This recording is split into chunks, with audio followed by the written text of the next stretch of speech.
Alright Guardians, hello again and welcome to another walkthrough. We're going after another D1 classic that's made the jump to D2.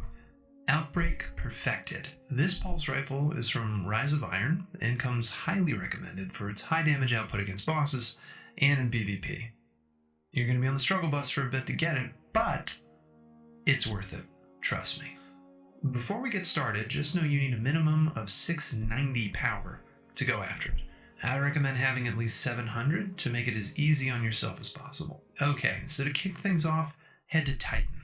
There, you need to do the Bad Neighbors Heroic Adventure or have a patrol active. Now, when you get to this room with the Shrieker, you know, the big floaty purple Eye of Death, yeah, head into this room and activate this door on the left. Go inside and investigate the table. This will give you the Fallen Transponder. There are several nodes we need to fill to unlock the final quest that'll give us the gun. I'm going to walk you through all of the locations. First, you're going to want to head to the EDZ and go to the Drain Lost Sector. Follow the corridor like so into the large open area with the banners. Drop down and you'll see the first node at the bottom between two big fallen crates draped with purple tarps. Next, head to the Whispered Falls Lost Sector. It's here on the map and tucked away under some rocks at the top of a hill. Head inside, drop down, go to the right, and by this green stick thing, you'll find node number 2. For node 3, head to the Atrium Lost Sector, which is in the church where Devrim K hangs out. You'll find node numero trace in the back room beside these stairs. Number 4 is in the Widow's Walk Lost Sector. Get to the chest and look up and to the right. Jump up onto this ledge and voila, another node for you. For nodes 5 and 6, you're going to need to head to Nessus.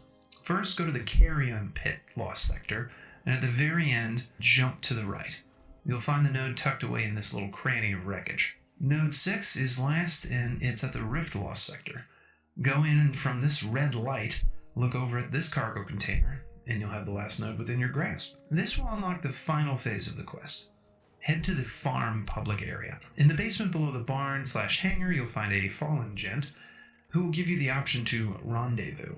Doing solo is not going to be possible, so try to message other Guardians in the area. See if you can make a group or, use an LFG or a Facebook group or whatever, because you're going to need a fire team for this. You need 2 other Guardians to help you with the run. Now, a note on weapons. Pack some heavy-hitting firepower and make sure your kinetic does not depend on green ammo, as that will be pretty scarce. There will also be lots of shielding to bust through, so take that into consideration. If you have a Risk Runner that's leveled up too, that makes it a great choice because it's all going to be fallen enemies. Alright, with your team assembled, start the mission. You have 20 minutes to get through all the areas, clearing them of enemies as you go, till you reach the final boss. The first few areas are very straightforward until you get into the vents under the ship. This leads to an open shaft, and you'll need to drop down to the vent directly below the first opening you come to. This will lead you outside to some hanging cranes. It's easiest if you have a warlock in your group who can do that floaty jump thing, as that team member can extend a bridge for the others. From there, jump into this vent and into this air shaft. Climb and enter this vent, which leads into a long shaft filled with spinning fans. As you probably guessed, touch these and you are dead. So make your way down by hugging the red lit areas and timing your jumps. After jumping across some platforms, you'll enter into what's called the maze. Now, this isn't so daunting, but it can be tricky. You'll enter a kind of control room and then drop down into a narrow corridor. There are 4 switches you'll need to activate to unlock the door leading to the next area. You'll find them down the corridors, and they're not too hard to find. Watch out for the big red thing, though, as it'll run you over if you get in its way. Avoid it, activate the switches, make your way to the door at the back, and follow those signs, and you should be good. Once through, activate a lift and ride it to the top. From there, there's an incline shaft you have to enter, and be sure to time your jump at the end so you don't smack into a wall and, die. At the bottom, enter this short hallway and immediately turn right at these stairs. Go into the vent and you'll land in a kind of bank vault. Look for the wall with this symbol on it and approach. A secret passage will open up and you'll find yourself in a grand hall decorated with banners.